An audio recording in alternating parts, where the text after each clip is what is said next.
Hey everyone, I am Holly and I'm sharing a part of my journey to motivate and inspire you on yours. So tonight I took myself out for supper. My my son is at an event with a bunch of kids and it's been a while since I've had time to myself. So went out for supper and there are not many restaurants open tonight. Shoulder season, so of course the one that I ended up choosing to find parking was difficult. So went in, there's a lineup.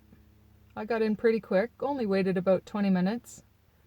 And there was a man playing the guitar. I had a few items that I wanted to brainstorm, so I was kind of focused on my writing at the same time as enjoying the music and atmosphere. And I swear some of the songs he was just singing to me. Spirit does that to us sometimes. And it was nice. It was needed and enjoyable, and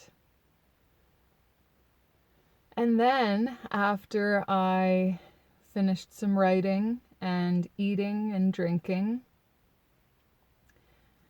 I left and was unsure what I was going to do.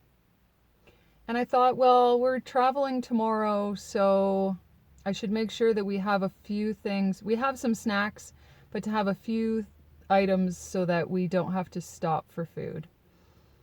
So I went to the grocery store and grabbed a few things. And I know that it's almost that time of year. So I went back to the dairy section, which I don't buy milk.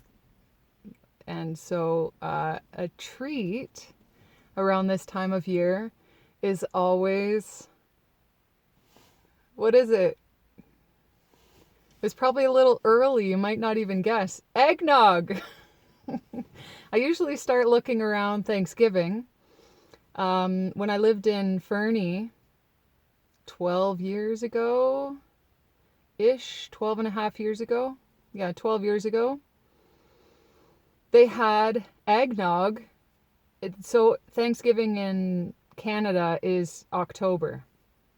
They had eggnog then.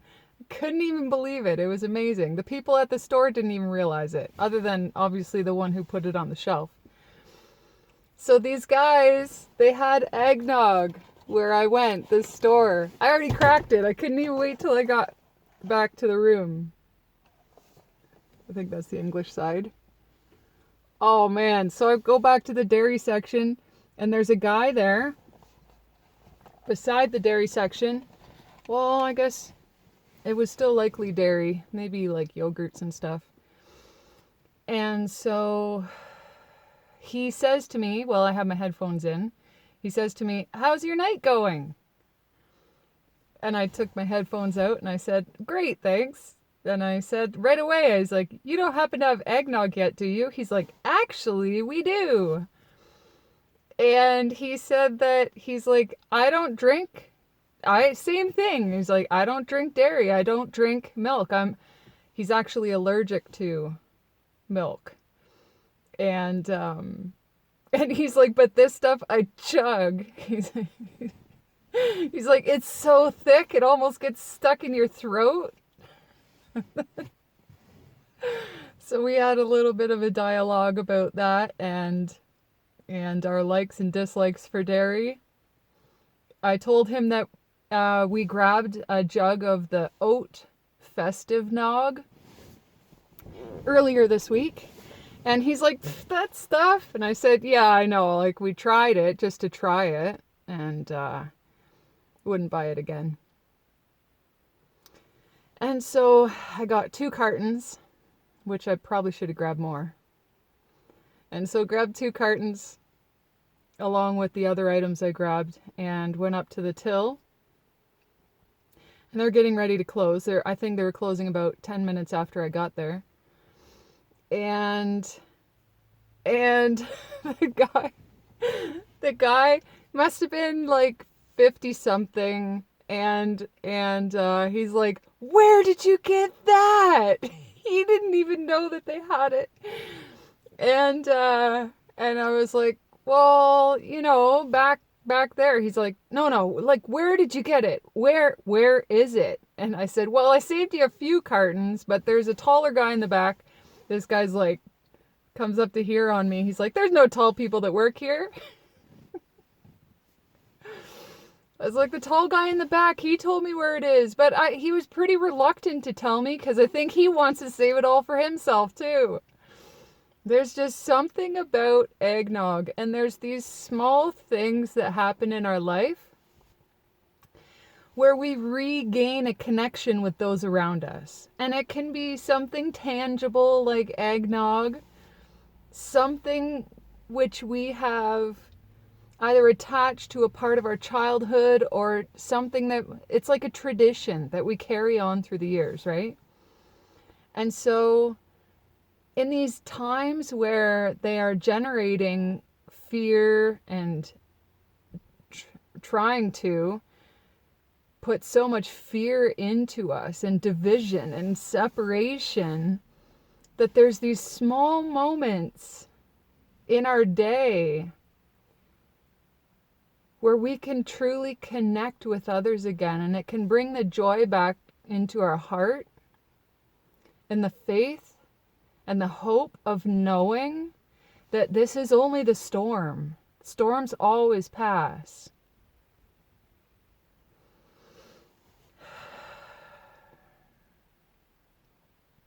The energy has lifted a lot in the past few days.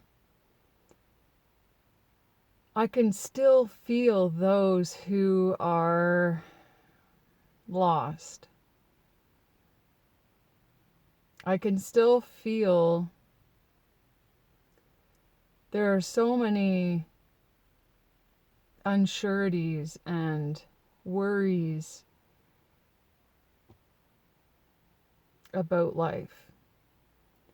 And when we can find those moments in each and every single day that connect us to hope,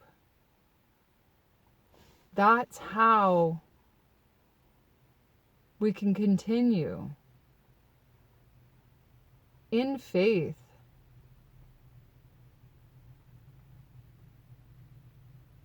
It's not always easy, especially when we're alone. And not all of us have mastered our mindset yet. And I pray that you find the support you need in order to find the positive side of all of the challenges and trials or perceived challenges. And you find what can connect you to the hope that you need to continue going through day after day and finding the joy in life again. There is a connection. We have a connection to every single being around us. Every single person that we come in contact with every single day, whether they walk by us, whether it's just eye contact with a smile, whether it's the lady at the grocery store, whether it's a server in the restaurant, we are connected. And to find that piece of the puzzle that connects us with the next, accepting them as they are, accepting us as we are, and smile.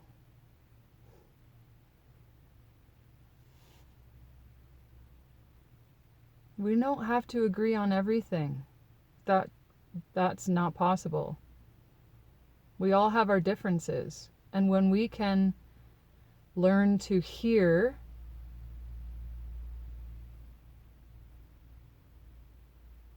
and accept that that's them,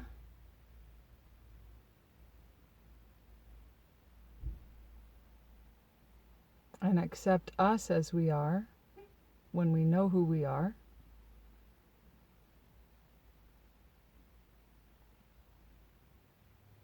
It's worth it.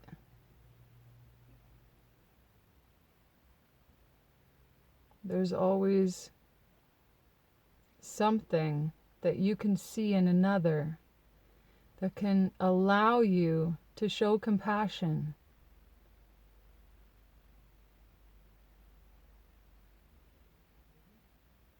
There's no reason to fight. There's no reason to argue. There's no reason for separation. There's no reason for fear. We generate all of that within us. So find those small parts of your day that connect you back with hope and joy. Mwah. Blessings to you all.